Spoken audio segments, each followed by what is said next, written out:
Lockdown से पहले गीता के घर का नजारा कुछ ऐसा था कि रोहन ऑफिस जाता था और शिवन स्कूल। जिनके घर से जाने के बाद गीता काम खत्म करके बाकी समय आराम करती थी। लेकिन लॉकडाउन के बाद ऑफिस और स्कूल घर में ही खुल गए और इससे गीता का हाल वो तो आपको देखने में ही मजा आएगा। शिवेन, ओ शिवेन, महाराज उठने के लिए क्या 21 तोपों की सलामी लेंगे? अरे बिस्तर से बाहर निकल, ऑनलाइन क्लास स्टार्ट होने वाली है। अरे तुम भी हद करती हो, स्पीकर की तरह चिल्लाने की क्या जरूरत है? दिख नहीं रहा मेरी कॉन्फ्रेंस चल रही है। अब कैमरा और स्पीकर ऑन कर रहा हूं, मुझे कोई शोर नहीं चाहिए। इस पर जैसे ही रोहन लैपटॉप का कैमरा और स्पीकर ऑन करता है तभी कुकर की सीटी बजती है। करा लो अब इसे चुप। लॉकडाउन नहीं हुआ, मेरी मौत का फरमान जारी हो गया। दोनों बाप बेटे ने नाक में दम किया हुआ है। ऐसा बोलकर गीता वहां से शिविन के कमरे में पहुंच जाती है, जहां शिविन अभी भी सो रहा होता है।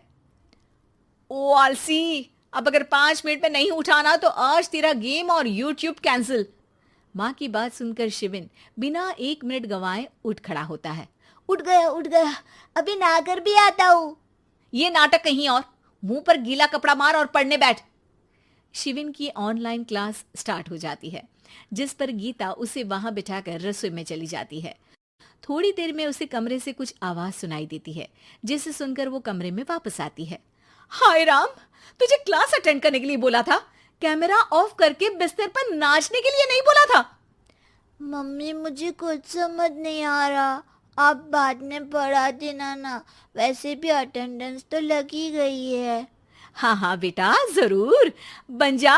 तू अभी से हम सबका बाप बन जा। अरे नहीं मतलब कहाँ से लाते हो इतना दिमाग, और पढ़ाई करते हुए ये चला कहाँ जाता है? नाइस क्वेश्चन, दिमाग से पूछकर बता दूंगा। शिविन की बातों से परेशान होकर गीता उसे मारने के लिए जैसे ही आगे बढ़ती है तभी वो कमरे से बाहर भाग जाता है। अब शिविन आगे आगे और गीता हाथ में चप्पल पकड़े उसके पीछे पीछे पूरे घर में दोनों घूम रहे होते हैं। इसी बीच वो रोहन के पास पहुंच जाता है और शिविन को मारने वाली चप्पल रोहन के लैपटॉप पर जाकर गिरती है। ओए माँ! मम्मी, अब पापा को चप्पल मार रही हो? वो आज तक के रिपोर्टर, चुपचाप जाकर क्लास अटेंड कर ले, नहीं तो अगली तेरे पीछे लगेगी। इस पर शिविन वहां से चला जाता है, जिसके बाद रोहन गीता से कहता है, इस सर्कस के लिए कुछ बोलना चाहोगी? अरे क्या करूं, जब से तुम दोनों घर में रहने लगे हो, घर अपने आप ही सर्कस बन गया है और मैं तुम्हारी नौकर। कभी बेटी को संभालो तो कभी बाप के नखरे उठाओ। इन्हीं सब उथल पुथल में दिन बीतते रहते हैं, जिसमें हर रोज घर के अंदर कुछ नया सियप्पा खड़ा मिलता है, जो ज्यादातर शिविन और रोहन के ऑनलाइन स्कूल और ऑफिस से रिलेटेड ही होता है। एक सुबह, शिविन चल उठ, आज की क्लास जल्दी है। कैमरा ऑफ करके आप अटेंड कर लो। अरे ऐसे छित्तर पड़ेंगे, दादी नानी सब एक साथ याद आ जाएंगी। गीता की लाख मशक्कतों के बाद क्लास तो खत्म हो जाती है, लेकिन उसके बाद शिविन फोन इस्तेमाल करते हुए इंस्टाग्राम रील बनाने लगता है। रसोड़े में कौन था?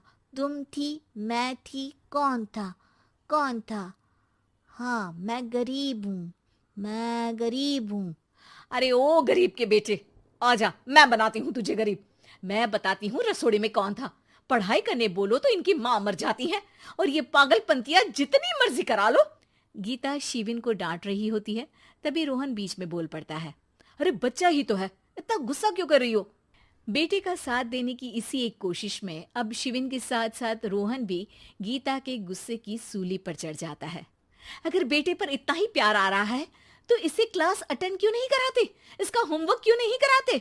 उस समय तो बहुत जल्दी मीटिंग आ जाती है, वो काम मैं करूं और यहाँ इस बेफिजुली की चीज में तरफदारी करके बन जाओ महान।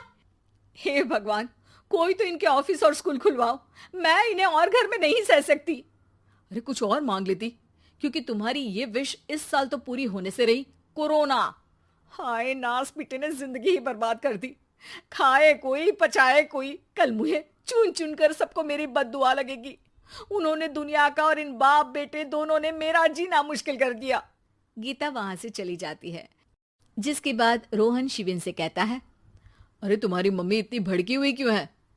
आपकी वजह से पूरा समय घर में रहते हो और उस पर कोई काम कराने की जगह बस ऑर्डर देते रहते हो। अच्छा बेटे, सारा इल्जाम मुझ पर? पूरा दिन तो वो तुम पर ही चिल्लाती है। हाँ, मतलब दोनों का 50-50 है, कुछ करना पड़ेगा। वो कहते ना, make the best out of worst. I have an idea. वैसे तुम्हारी माँ सही कहती है, बहुत जुबान चलाने लगे हो, कम बोला करो। अगली सुबह रोहन और शिविन अपनी गलती को सुधारने के लिए गीता के उठने से पहले घर का आधा काम खत्म कर देते हैं, जिसे देखकर गीता खुश हो जाती है और फिर बाकी बचा काम वो तीनों मिलकर पूरा कर लेते हैं। जिसके बाद अब वो सब मिल बांट कर हर काम में एक दूसरे की मदद करते हुए लॉकडाउन का मजा लेने लगते हैं।